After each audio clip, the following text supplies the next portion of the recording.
la ministre. La parole est à monsieur Pierre-Henri Dumont pour le groupe Les Républicains. Merci Madame la Présidente, Madame la Première ministre. Les habitants de Calais et du Calaisis sont inquiets car une bombe industrielle et environnementale se trouve en plein cœur de ville à proximité immédiate des habitations et d'un canal. Le 31 mai dernier, l'usine chimique classée Seveso Seuil Haut Saint-Exime, propriété du groupe Axentis, a été placée en liquidation judiciaire, ses 120 employés licenciés emportant avec eux la connaissance du site. Depuis, la direction d'Axentis refuse non seulement de se plier à la loi en remettant le site de 24 hectares en état, mais est incapable de dire quels produits chimiques se trouvent stockés dans des fûts en plein air. Cet été déjà, 2 incidents furent constatés sur le site sous la forme d'émanations suspectes de fumée. Sur ce site se trouvent aujourd'hui 1900 tonnes de déchets, dont la plupart ne sont pas encore identifiés. Parmi eux, nous savons néanmoins que sont entreposés au grand air, parmi les produits les plus dangereux, 15 tonnes d'amphétamines, 350 kg de brome et 69 tonnes de cyanure. Si les amphétamines ont été évacuées ces dernières semaines, le reste des composés chimiques présents sur site font craindre une catastrophe industrielle et environnementale, un nouveau d'AZF ou Lubrizol en plein cœur de ma circonscription. Madame la Première ministre, nous ne pouvons pas vivre dans la peur d'une telle catastrophe. Si localement, les représentants de l'État ont pris le dossier à bras-le-corps, il est urgent que votre gouvernement agisse rapidement pour protéger les habitants. Mes questions sont donc simples. Tout d'abord, quelles mesures comptez-vous prendre pour identifier puis évacuer les 1900 tonnes de déchets encore présents sur le site, dont certains sont extrêmement dangereux, et dans quel délai? Ensuite, comment comptez-vous financer les évacuations de déchets puis la remise en état du site alors que le dirigeant de la maison mère de Saint-Exime Axentis n'a rempli ni ses obligations légales ni ses obligations financières lors de la liquidation de l'entreprise et que ce n'est pas aux contribuables de mettre la main à la poche pour pallier l'incurie du chef d'entreprise?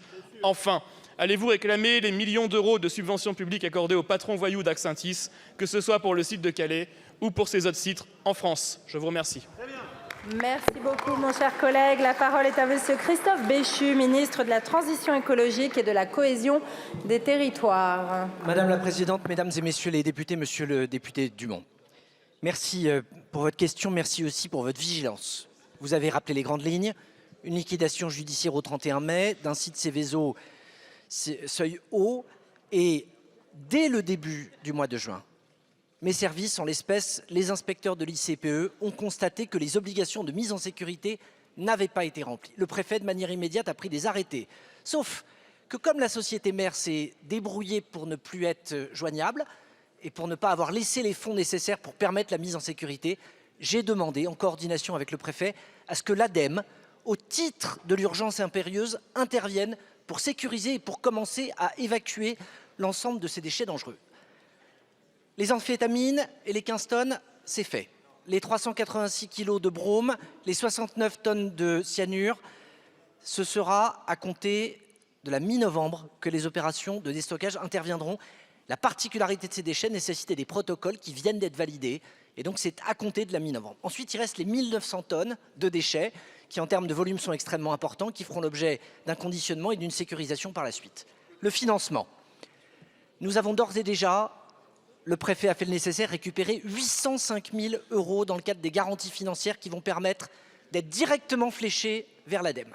La suite, c'est que j'ai demandé aux services de l'État, à la fois en région et au niveau national, d'activer l'article L512-17 du Code de l'environnement qui permet d'aller rechercher, comme vous le suggérez, la responsabilité de la maison mère Axentis dans cette histoire. On ne peut pas engranger potentiellement les résultats quand l'usine tourne, le jour où elle a un souci, s'arrêter en laissant les tonnes de déchets avec la responsabilité de l'État pour être capable d'y faire face. Il y a dans nos règles, dans le Code de l'environnement, la possibilité d'aller chercher la responsabilité de cette maison mère.